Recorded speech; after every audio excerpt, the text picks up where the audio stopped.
Romeo Juliet की प्रेम कहानी। यह कहानी विलियम शेक्सपियर द्वारा लिखे एक सच्चे प्यार की कहानी है। इस कहानी को उन्होंने सन 1591 से 1595 के बीच में लिखी थी, जिसे सन 1597 में एक किताब के रूप में प्रकाशित किया गया था।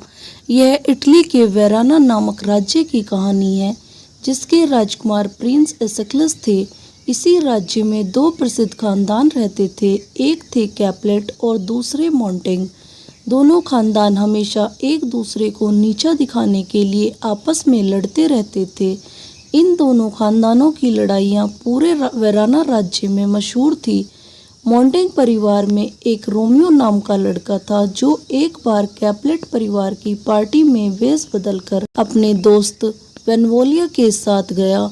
वहाँ पर बहुत ही सुंदर सुंदर लड़कियां नृत्य कर रही थी। तभी रोमियो की नज़र एक बहुत ही खूबसूरत लड़की पर पड़ी, जिसे देखकर वह मंत्रमुग्ध हो गया। देखते ही देखते वह उस लड़की से पहली नज़र में ही प्यार करने लग गया। उस लड़की का नाम जूलियट था। वह भी रोमियो को देख रही थी। रोमियो अपने दोस्त बेनवोलियो से उस लड़की की तारीफ कर ही रहा था कि उस लड़की के चचेरे भाई टॉयबोल्ट ने उसकी आवाज़ सुन ली और उसको पहचान लिया कि वह मोंटेग परिवार का रोमियो है। टॉयबोल्ट को बहुत गुस्सा हुआ और वह अपनी तलवार निकालने ही वाला था, परंतु पार्टी में उपस्थित सभी लोगों को देखकर रुक गया। कुछ समय बाद जब पार्टी खत्म हुई तो सब लोग जाने लगे, लेकिन रोमियो जूलियट के कमरे के पास छुपकर उसकी बातें सुनने लगा। जूलियट अपनी सहेलियों से रोमियो के बारे में बता रही थी और उसकी तारीफ कर रही थी। उसने ये भी बात कही कि मैं उसे पसंद करने लगी हूँ, जिसे सुनकर रोमियो उसके सामने गया और बोला, मैं भी तुमसे प्यार करने लगा हूँ। अचानक रोमियो को देखकर जूलियट घबरा गई और उससे जाने के लिए कहा।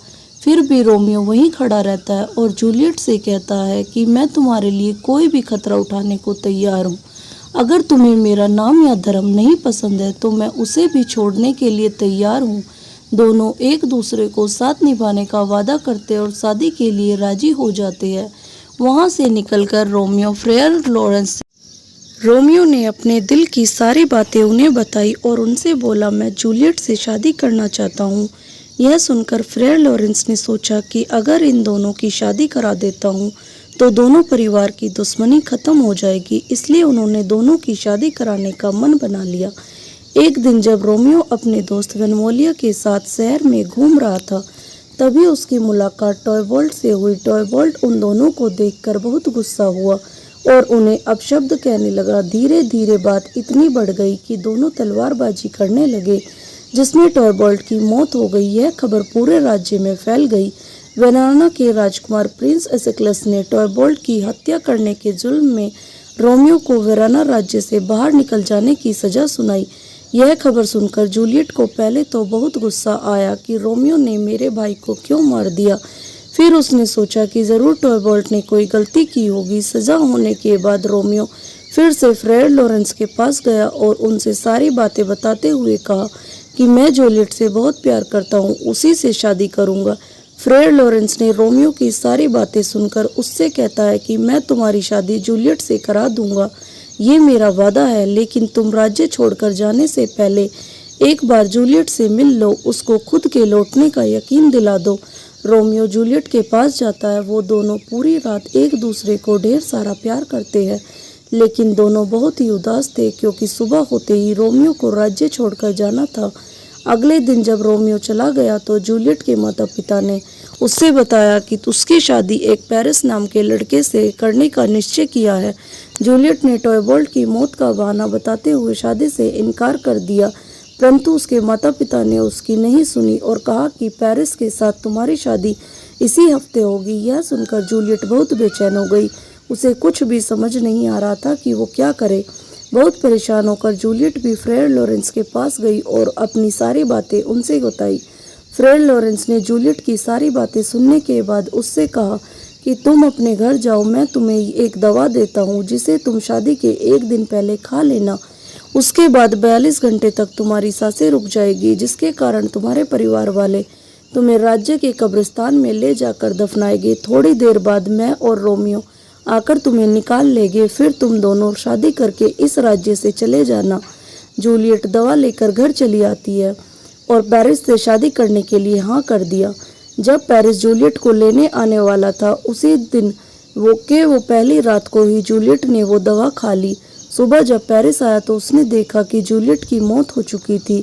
उधर फ्रेयर लॉरेंस ने रोमियो को लेने के लिए एक दूत भेजा था, लेकिन उसे पहुंचने से पहले ही जूलियट की खबर रोमियो तक पहुंच जाती है। रोमियो यह खबर सुनकर बेचैन हो गया और सोचता है कि अब मैं भी मर जाऊंगा। वह कब्रिस्तान की तरफ निकल पड़ता है और रास्ते में एक जहर की बोतल ले लेता है। कब्रिस्तान पहुंचकर वह ताबूत खोलने की कोशिश करता है, जिसे देखकर पेरिस उसे रोकता है, लेकिन वह नहीं मानता। रोमियो ताबूत खोलकर जूलियट को जी भर देखता है, उसे प्यार करता है। फिर वो सोचता है कि जब मेरी जूलियट ही इस दुनिया में नहीं रही तो मैं यहाँ रहकर क्या करूँगा। वह जहर निकालकर पी लेता है, जिससे वह मर जाता है। थोड़ी देर बाद जब जूलियट को होश आता है तो वह देखती है कि उसका रोमियो मर चुका है।